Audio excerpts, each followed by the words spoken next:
دوستان محترم، اللہ رب العزت نے قرآن مجید میں ارشاد فرمایا وَاعْتَصِمُوا بِحَبْلِ اللَّهِ جَمِيعًا وَلَا تَفَرَّقُوا، اور اللہ کی رسی مضبوط تھام لو سب مل کر، اور آپس میں فرقوں میں نہ بٹ جانا۔ اللہ رب العزت نے اس آیت طیبہ کے ذریعہ اپنے محبوب علیہ الصلاۃ کی امت کو فرقہ پرستی سے بچنے کا حکم عطا فرمایا۔ اس سلسلے میں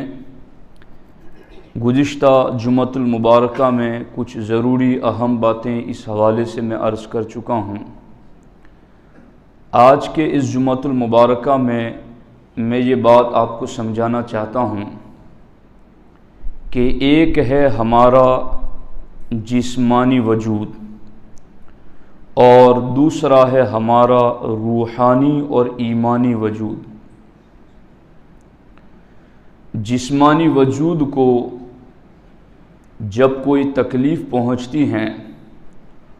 تو ہم جسمانی وجود کے ماہرین اسپیشلسٹ کے پاس جاتے ہیں اور اس کا علاج کراتے ہیں، اور جو ماہرین ہوتے ہیں کسی ایک بیماری کے اسپیشلسٹ ہوتے ہیں تو ان میں یہ قابلیت ہوتی ہے کہ کئی مرتبہ وہ مریض کی آنکھیں دیکھ کر بتا دیتے ہیں کہ یہ کس بیماری میں مبتلا ہے، کئی مرتبہ چہرے کا رنگ دیکھ کر بتا دیتے ہیں، کئی مرتبہ وہ آپ کی نبض پکڑ کے بتاتے ہیں، آپ کا سینہ چیک کر کے بتاتے ہیں، اور کبھی آپ کا بلڈ چیک کر کے بتاتے ہیں کہ آپ میں کون سی بیماری ہیں۔ اور جب وہ متعین کر لیتے ہیں کہ یہی بیماری ہیں تو پھر اس بیماری کے خاتمے کے لیے اسٹیپ بائی اسٹیپ، درجہ بدرجہ اس بیماری کو ختم کرنے کی کوشش میں لگ جاتے ہیں۔ یہ بات ہم میں سے ہر کوئی جانتا ہے کہ جس طریقے سے جسمانی ماہرین اور جسمانی بیماریوں کے اسپیشلسٹ ہیں، اسی طریقے سے روحانی اور ایمانی معاملات کے بھی اسپیشلسٹ ہیں، اور یہ وہ لوگ ہیں جنہیں ہمارے نبی نے اپنا وارث قرار دیا ہے۔ ہمارے نبی علیہ السلام نے فرمایا ہے کہ میں نے علماء کو درہم و دینار کا وارث نہیں، اپنے علم نبوت کا وارث بنایا ہے۔ تو علماء میں بھی وہ ماہرین اور اسپیشلسٹ موجود ہیں کہ آنکھیں دیکھ کر بتاتے ہیں کہ کون سی بیماری آ رہی ہیں، چہرہ دیکھ کر، حالات دیکھ کر، لوگوں کے مزاج، انداز، اطوار اور عادات دیکھ کر کے وہ پرکھتے ہیں کہ اب ایمانی اور روحانی زندگی کو کون سی بیماری لگنے والی ہیں۔ اسی لیے انہیں ذمہ دار بنایا گیا دین کی طرف سے، اور ہمارے فقہاء نے اسی لیے یہ قاعدہ بھی ذکر فرمایا کہ من لم یعرف احوال زمان فہو جاہل، کہ جو حالات زمانہ کو نہیں جانتا وہ جاہل ہیں۔ یعنی اس ڈاکٹر کو آپ کیا کہیں گے کہ پیٹ میں درد ہو اور سر کی ٹیبلٹ دے رہا ہو، تو اس روحانی معالج اور اس روحانی طبیب اور ڈاکٹر کو بھی آپ کیا کہیں گے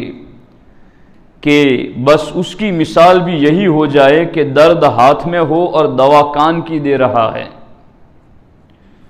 تو حالات زمانہ کے اعتبار سے جنہیں نبوت کے علم کا وارث نبیوں کے امام نے بنایا ہے، وہ ایسا نہ کریں کہ پیٹ درد ہو اور سر کی دوائی دیں۔ بیماری ختم کرنی ہے، وہ بیچارہ جو جانتا نہیں ہے وہ آئے گا، آپ اس کو پیٹ درد کے وقت سر کی ٹیبلٹ تھما دیں گے تو وہ تو لے کے چلا ہی جائے گا، اسے کیا پتا کہ یہ کس چیز کی دوائی دی ہے اس نے۔ مگر جسے جس درجے پر بٹھایا گیا ہے اس درجے کا تقاضا یہ ہے کہ بات انصاف کے ساتھ کریں۔ اسی تقاضے کے تحت میں آپ کے سامنے اس ٹاپک پر بات کر رہا ہوں۔ ہمارے نبی حضور سید عالم صلی اللہ تعالی علیہ وسلم نے امت میں اختلاف کی دو صورتیں ذکر فرمائی ہیں۔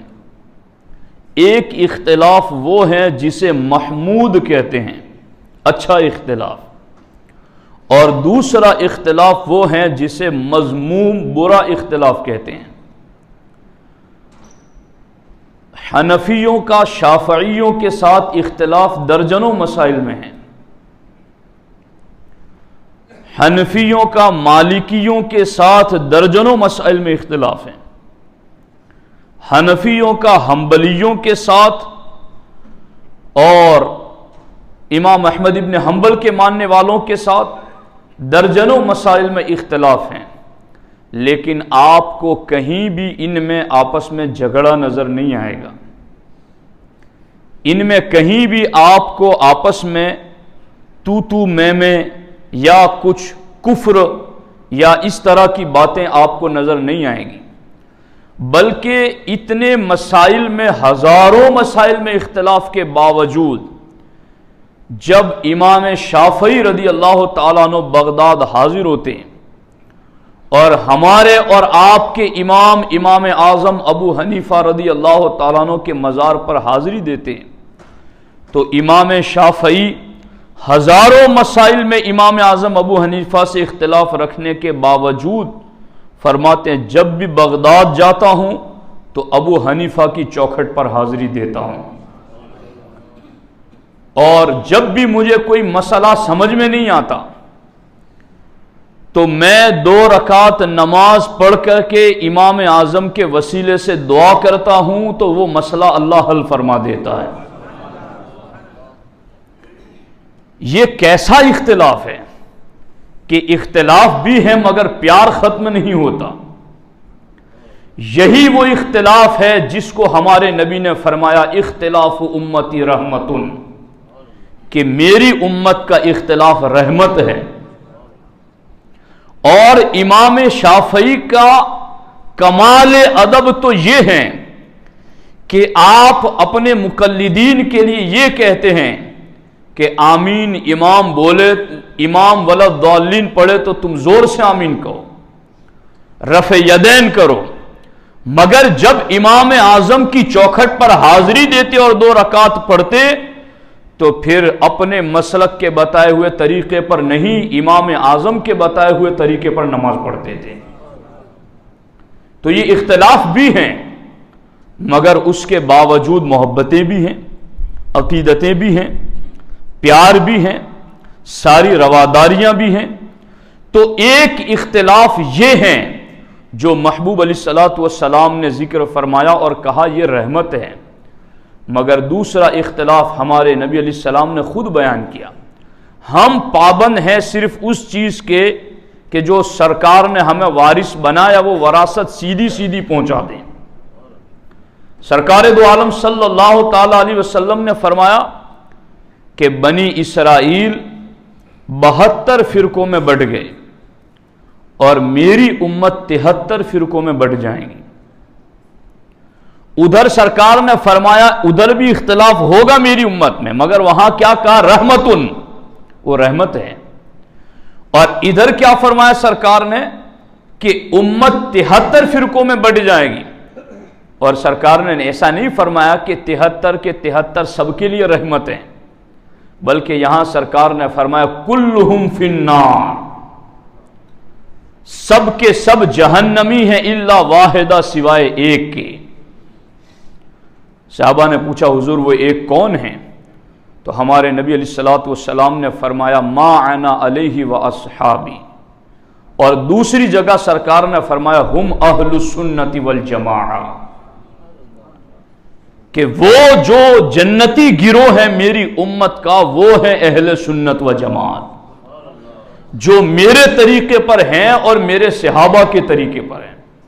اور یہی ما انا علیہ و اصحابی کا معنی ہی اہل سنت و جماعت بنتا ہے۔ تو اب مجھے آپ بتائیں کہ اختلاف حضور نے دو قسم کا امت میں آنے والا تھا، اس کو ذکر کر دیا، ایک رحمت ہے اور دوسرا زحمت ہے۔ آپس کے مسائل کا اختلاف چاہے حنفی کا شافعی کے ساتھ ہو، چاہے مالکی کا حنبلی کے ساتھ ہو، جتنا بھی مسائل میں اختلاف ہے یہ رحمت ہے، اور اس اختلاف میں کہیں جھگڑا نہیں، اس اختلاف میں کہیں کفر کا فتویٰ نہیں، اس اختلاف میں کہیں گمراہیت کا فتویٰ نہیں، چونکہ یہ اختلاف تو ہیں مگر رحمت ہیں۔ اور دوسری جگہ حضور علیہ الصلوۃ والسلام نے فرمایا امت 73 فرقوں میں بٹ جائے گی۔ میں یہ کہتا کہ ان میں سے 72 جہنمی ہیں تو آپ مجھ پر سوال کرتے، مگر جس نبی نے ایک جگہ اختلاف کو رحمت قرار دیا، اسی نبی رحمت صلی اللہ تعالی علیہ وسلم نے فرمایا کہ ان 73 میں سے 72 جہنمی ہوں گے۔ اگر آپ اپنے مخلص کو، یعنی آج کے دور میں جبکہ یہ بیماریاں چل رہی ہیں، ایسے وقت میں اگر ڈاکٹر ہی دکان اپنا دواخانہ بند کر کے بالکل گھر میں بیٹھ جائیں تو آپ کیا کہیں گے اس ڈاکٹر کو کہ یہ مخلص ہے اپنی قوم کے لیے، یہ اپنی قوم کا خیرخواہ ہے؟ آپ کہیں گے کہ نہیں، اس نے قوم کی خدمت نہیں کی، وقت آیا تو اس نے قوم کے مریضوں کا علاج نہیں کیا۔ جب جسمانی بارے میں آپ یہ سوچ رکھتے ہیں تو کیا خیال ہے ایمان کے بارے میں، کیا خیال ہے روحانیت کے بارے میں، کہ جب وقت آئے تو روحانیت کے ذمہ دار علماء وہ چپ کر کے بیٹھ جائیں، تو پھر ایسے علماء منبر پر کھڑے رہ کر کے بھی ملعون بن جائیں گے قرآن کی روشنی میں، اگر وہ حق بات نہیں بولتے۔ اور اس وقت آپ میں سے بہت سارے لوگوں کے ذہنوں میں یہ بات ہوگی کہ مولانا ذرا حالات تو دیکھو، اور آپ اختلاف امت کی بات کر رہے ہو۔ میں آپ کو خیر القرون کی مثالیں پڑھ کر سنانا چاہتا ہوں کہ حالات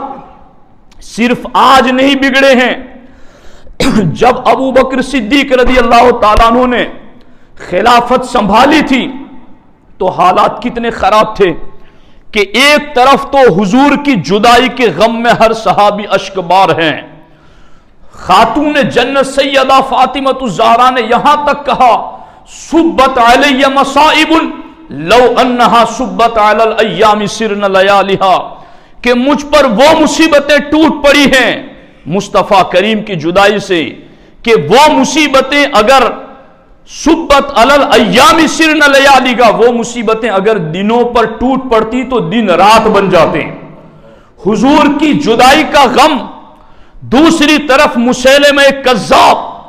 لاکھ سے زیادہ لوگوں کا لشکر جمع کر کے مدینے پر حملے کی تیاریوں میں مصروف اور نبوت کا دعویٰ کر کے ختم نبوت کا انکاری بن چکا ہے، اور تیسری طرف اسامہ بن زید کے لشکر کو بھی روم کی طرف بھیجنا ہے، اور چوتھی طرف خود کلمہ پڑھنے والوں میں ایک بڑا گروپ وہ تھا جو زکوٰۃ کا انکار کر کے کفر کی طرف جا چکا تھا۔ ایسے حالات میں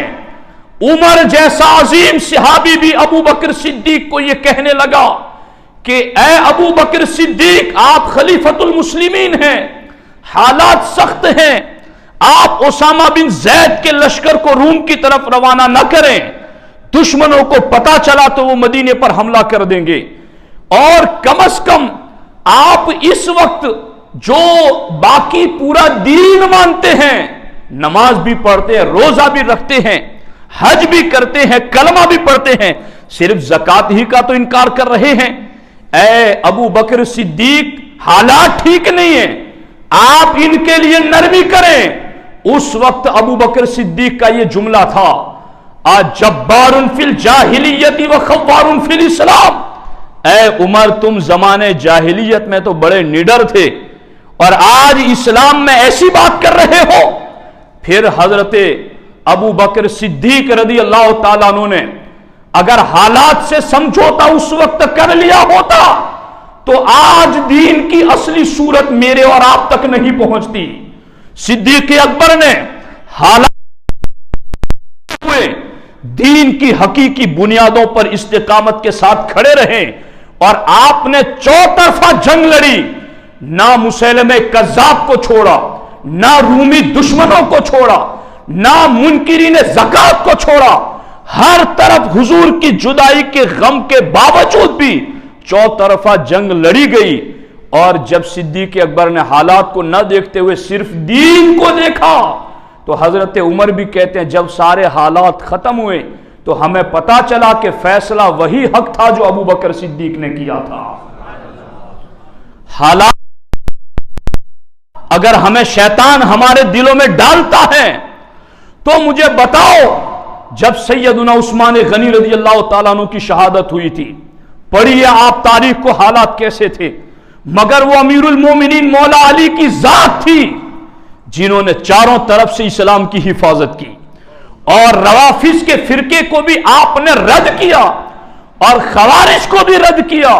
اور ہر چہار طرف حضرت مولا علی رضی اللہ تعالیٰ عنہ نے پہرا دے کر کے۔ حالات کیسے تھے آپ پڑھیے کتابیں، اور وہ کلمہ پڑھنے والے ہی تو تھے، مگر اس وقت بھی سیدنا مولا علی رضی اللہ تعالیٰ عنہ اگر صلح کر جاتے تو دین ہم تک اصل پہنچتا کیسے؟ اسی لیے تو اعلیٰ حضرت نے فرمایا اولی دافع اہل رفض و خروج، چار می رکن ملت پہ لاکھوں سلام۔ تو یہ مولا علی نے اس وقت پر پہرا دیا۔ حالات اس وقت بھی بڑے خطرناک تھے، پھر اس وقت کیا کہو گے جب امام حسین کربلا میں پہنچے؟ کیا اس وقت حالات نارمل تھے؟ مگر کیا کیا اہل بیت نے ہمارے لیے، کتنی بڑی قربانی دی ہمارے لیے۔ اگر اس وقت وہ حالات کو دیکھ کر کے حق پر قائم نہ رہتے اور آج پر قائم رہتے تو کیا دین اصلی شکل میں ہم تک پہنچتا؟ اکبر نے جب دین الہی ایجاد کیا تھا ہند کی دھرتی پر، اور پورے سارے مذہبوں کو ملا کر کے ایک معجون مرکب تیار کیا تھا، اگر اس وقت مجدد الفسانی کھڑے نہ ہوتے تو دین ہم تک کیسے پہنچتا؟ جب ہندوستان کے اندر وہابیت ہو، قادیانیت ہو، سلفیت ہو، نیچریت ہو،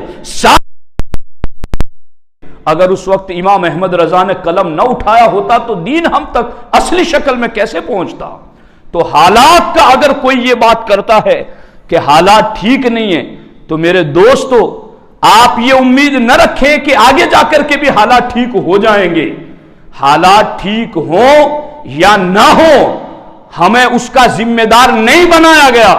لیکن ہمیں اس کا ذمہ دار بنایا گیا ہے کہ آپ کا دین ٹھیک رہنا چاہیے، آپ کا عقیدہ ٹھیک رہنا چاہیے، آپ کا مذہب ٹھیک رہنا چاہیے، اور اس کا مجھے اور آپ کو ذمہ دار بنایا گیا ہے۔ تو اس لیے یہ چیز سمجھنے کی ہے۔ اب اس پر چونکہ وقت ایسے ہی ختم ہو جاتا ہے، میں دو باتیں پڑھ کر سنانا چاہتا ہوں۔ ایک بات تو امام حسن مجتبی رضی اللہ تعالیٰ عنہ کی، جب امام حسن بصری رضی اللہ تعالیٰ عنہ نے دیکھا کہ بصرہ میں ایک کلمہ پڑھنے والا ایسا گروپ پیدا ہو گیا ہے جو تقدیر کا انکار کر رہا ہے کہ تقدیر کوئی چیز نہیں، یعنی اللہ نے پہلے سے ساری چیزیں نہیں لکھ دی ہیں، بلکہ وہ یہ کہتے ہیں کہ اللہ کو بھی ہر چیز کا علم اس چیز کے ہونے کے بعد ہوتا ہے، معاذ اللہ۔ جب یہ فرقہ کلمہ بھی پڑھتا تھا، نماز روزہ حج زکوٰۃ سارا کرتا تھا، مگر مسئلہ تقدیر اور عقیدہ تقدیر کا انکار کر دیا، تو امام حسن بصری نے اس وقت خط لکھا امام حسن مجتبی کی بارگاہ میں، اور وہ قطب الاکبر جو امت میں 3 قطب اکبر بنے، ان قطب اکبر میں سب سے پہلا اور سب سے بڑا قطب اکبر سیدنا امام حسن مجتبی کی ذات ہے۔ اعلیٰ حضرت نے بھی اس کو ذکر فرمایا، اور حضرت علامہ علی قاری رحمۃ اللہ علیہ نے بھی مرقات میں اس کو ذکر فرمایا۔ جب امام حسن بصری نے یہ مسئلہ جب ان کی خدمت میں بھیجا تو خط بھیجا، تو خط میں کیا کہا سنیے، وقت تھوڑا ہو تو سن لیجئے گا۔ فرماتے السلام علیک یا ابن رسول اللہ وقرۃ عینہ ورحمۃ اللہ وبرکاتہ، اے اللہ کے رسول علیہ السلام کے فرزند اور اے اللہ کے رسول علیہ السلام کی آنکھوں کی ٹھنڈک، آپ پر اللہ کی رحمت اور برکت ہو۔ فَإِنَّكُمْ مَعَاشِرُ بَنِي ہاشم كَالْفُلْكِ الْجَارِيَةِ فِي بَحْرِ اللُّجِّ وَمَصَابِحُ الدُّجَى، اے اہل بیت، اے خاندان بنی ہاشم، آپ تو سخت اندھیرے والے سمندر میں چلنے والی نور کی کشتی ہو۔ ہم تمہارے پاس یہ مسئلہ لے کر آئے ہیں کہ ہمارے یہاں ایک ایسا فرقہ پیدا ہو گیا ہے کہ جنہوں نے تقدیر کا انکار کر دیا ہے۔ یا ابن رسول اللہ صلی اللہ علیہ وسلم عند حیرتنا فی القدر، کہ ہمارے درمیان ایک فرقہ ایسا پیدا ہو گیا جو سارے دین پر عمل کرتا ہے مگر تقدیر کا انکار کرتا ہے۔ تو اے ابن رسول اللہ، آپ تو سخت تاریک سمندر میں چلنے والی نور کی کشتی ہو، ہم تمہاری طرف سوال کرتے ہیں، آپ ہماری رہنمائی کریں، ہمیں نور دیں کہ ہمیں کرنا کیا چاہیے۔ امام حسن مجتبیٰ کا جواب سننا، آپ فرماتے اما بعد قد انتهى الی کتابک عن حیرتک و حیرت من زعمت من امتنا، فرماتے ہیں آپ کا اور حضور کی امت کا اس مسئلے میں پریشان ہونا آپ کے خط کے ذریعہ مجھے پتا چلا۔ والذی علیہ رأی، اور سنو میرا حکم کیا ہے۔ امام حسن مجتبیٰ فرماتے ہیں کیا یہ کہا کہ چلو تقدیر ہی کا تو انکار کرتا ہے، باقی سارے مسئلے تو ٹھیک ہے، کوئی بات نہیں، انہیں بھی مسلمان کہا جائے، ساتھ میں لے کے چلا جائے، اتحاد رکھا جائے؟ کیا کہا امام حسن مجتبیٰ نے؟ آپ فرماتے ہیں والذی علیہ رأی ان من لم یؤمن بالقدر خیرہ وشرہ فقد کفر، آپ نے فرمایا جو تقدیر کے اچھے بھلے اللہ کی طرف سے ہونے پر ایمان نہیں رکھتا وہ کافر ہے۔ یہ امام حسن مجتبیٰ نے حکم بھیجا۔ تو ساتھیو آپ کیا کہیں گے؟ انہیں بھی فرقہ پرست کہیں گے؟ یہ تو ہدایت کے چراغ ہیں، یہ تو ہدایت کا علم ہیں، یہ تو قطب الاکبر رہے ہیں، مگر اہل ایمان نے حالات سے سمجھوتا نہیں کیا ہے، اہل ایمان نے ہر حال میں اپنے ایمان کی حفاظت کی ہے اور اس کو ترجیح دی ہے۔ اور دوسری بات میں آپ کی خدمت میں سیدنا عبداللہ ابن عمر رضی اللہ تعالیٰ عنہ کی بات عرض کرنا چاہتا ہوں۔ حضرت سیدنا عمر رضی اللہ تعالیٰ عنہ کے بیٹے، اور یہ صحیح مسلم شریف میں حدیث ہے، میں پڑھ کر آپ کو سنا رہا ہوں کہ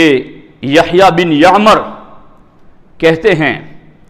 کہ بصرہ میں سب سے پہلے جس نے تقدیر کا انکار کیا وہ معبد الجہنی تھا۔ تو یحییٰ بن یعمر کہتے ہیں میں اور حمید بن عبد الرحمن ہم دونوں حج کے ارادے سے مکہ آئے، اور ہم دونوں نے یہ طے کیا، کنہوں نے؟ یحییٰ بن یعمر اور حمید بن عبد الرحمن، ہم دونوں نے یہ طے کیا لو لقینا احدا من اصحاب رسول اللہ صلی اللہ علیہ وسلم فسألناہ اما یقول ہؤلاء فی القدر، کہ اگر ہمیں حج کے دوران حضور کے کوئی صحابی مل گئے تو یہ جو بصرہ میں تقدیر کے عقیدے کا انکار کرنے والا گروپ ہیں، ہم ان کے بارے میں صحابی رسول سے مسئلہ پوچھیں گے۔ یہ دونوں یہ طے کر کے حج کے ارادے سے آئے۔ اب جب آئے تو کیا ہوا؟ فوافق لنا عبداللہ ابن عمر ابن الخطاب داخل المسجد، تو ہمیں مسجد کے اندر حضرت عبداللہ ابن عمر کی ملاقات ہو گئی۔ اب کیا ہوا؟ ہم ان کے پاس گئے، احدنا عن یمینہ والآخر عن شمالی، تو میرا ایک ساتھی عبداللہ ابن عمر کے دائیں جانب بیٹھا، میں بائیں جانب بیٹھا، اور ہم نے عبداللہ ابن عمر رضی اللہ تعالی عنہ کی خدمت میں عرض کیا کہ قد ظہر قبلنا ناس یقرؤون القرآن، دھیان سے سننا ایک ایک لفظ، کہ ہمارے درمیان ایک ایسا گروپ ظاہر ہوا ہے یقرؤون القرآن، جو قرآن بہت پڑھتا ہے، وَيَتَفَقَّرُونَ الْعِلْمَ، اور خوب علم کی طلب میں رہتا ہے، اور وَذَكَرَ مِنْ شَأْنِهِمْ، اور ان کی بہت ساری صفتیں بیان کی کہ وہ ایسے پرہیزگار ہے، وہ ایسے نیک ایسے نیک، سارا کچھ بیان کیا، اور اس کے بعد کہا وَأَنَّهُمْ يَزْعَمُونَ اللَّهَ قَدْرَ، اور اے صحابی رسول عبداللہ ابن عمر وہ قرآن بھی پڑھتے ہیں، وہ علم بھی حاصل کرتے ہیں، سارا کچھ کرتے ہیں، مگر انہم یزعمون اللہ قدر، مگر ان کا عقیدہ ہے کہ تقدیر کوئی چیز نہیں ہے، تو حضرت عبداللہ ابن عمر نے کیا کیا؟ قرآن پڑھتے ہیں، علم حاصل کرتے تو بہت اچھے ہیں، چلو اسی کا تو انکار کر رہے اور کیا چیز ہے جی؟ ایسا نہیں کہا، بلکہ آپ نے فوراً کہا فَإِذَا لَقِيتَ أُولَئِكَ فَأَخْبِرْهُمْ أَنِّي بَرِيءٌ مِّنكُمْ وَأَنَّهُمْ بَرَاءٌ مِّنِّي۔ عبداللہ ابن عمر نے کہا جب تم واپس جاؤ اور ان سے ملاقات کرو تو بتا دینا کہ حضور کا صحابی تمہیں یہ کہہ رہا ہے انی بریء منکم، کہ میرا تم سے کوئی تعلق نہیں، وانتم براء منی، اور تمہارا مجھ سے کوئی تعلق نہیں۔ یہ تو بیچ کی کڑی تھی نا صحابہ نور ہدایت، ان کے طریقے پر چلنے کا کہا تھا کہ آمنو کما آمن الناس، ان کی طرح ایمان لاؤ، اور انہوں نے کہہ دیا انی بریء منکم، تو ایک تقدیر کے مسئلے کا انکار کرتا ہے، تو میرا کچھ نہیں لگتا ہے اور میں تمہارا کچھ نہیں لگتا ہوں۔ تو میرے ساتھیوں، ہمیں قرآن نے کہا ہے کہ اللہ کی رسی مضبوطی سے تھام لو اور فرقہ پرستی نہ کرو، لیکن یہ ہم کہہ سکتے ہیں کن کو جو ٹوٹ کر فرقے بنا گئے کہ فرقہ پرستی نہ کرو۔ اس وقت اتحاد کی ضرورت ہے، اپنے غلط نظریات، اپنی باطل سوچ، قرآن و سنت کے خلاف آپ کے جو عقائد ہیں ان سے توبہ کرو اور واپس آ جاؤ۔ ملت اسلامیہ کو آج بھی اتحاد کی سخت ضرورت ہے، لیکن یہ کہ وہ اپنے عقائد پر قائم رہیں اور ہم اپنے عقائد پر قائم رہیں اور سارے مل کر ایک دین ہو جائے، تو یہ قرآن ہمیں نہیں کرنے دیتا، یہ حضور کا فرمان ہمیں نہیں کرنے دیتا۔ اور حالات سے سمجھوتا اہل ایمان، اگر مجھے تمہارے ایمان کی فکر نہ ہوتی میں ہرگز یہ بات نہ کرتا۔ مجھے میٹھی میٹھی باتیں کرنا بھی خوب آتی ہیں کہ میں آپ کو سیدھی سیدھی باتیں سنا دوں آپ کے تقوی پرہیزگاری کے حوالے سے اور یہ باتیں نہ بتاؤں تو میں مجرم ہوں اس منبر پر کھڑا رہ کر۔ اللہ نے ہر عمل کے قبول کرنے پر ایک ہی شرط لگائی ہے کہ ایمان ٹھیک ہو، اور حالات کا آپ ہرگز وسوسہ قبول نہ کریں۔ صدیق اکبر، مولا علی، امام حسین، حضرت مجدد الفسانی، امام احمد رضا اور باقی ادوار میں بھی حالات ایسے ہی رہے ہیں، مگر ہمیں ہر حال میں اپنے ایمان پر مضبوطی سے قائم رہنا ہے۔ اللہ تعالی ہم سب کو اس کی توفیق عطا فرمائے۔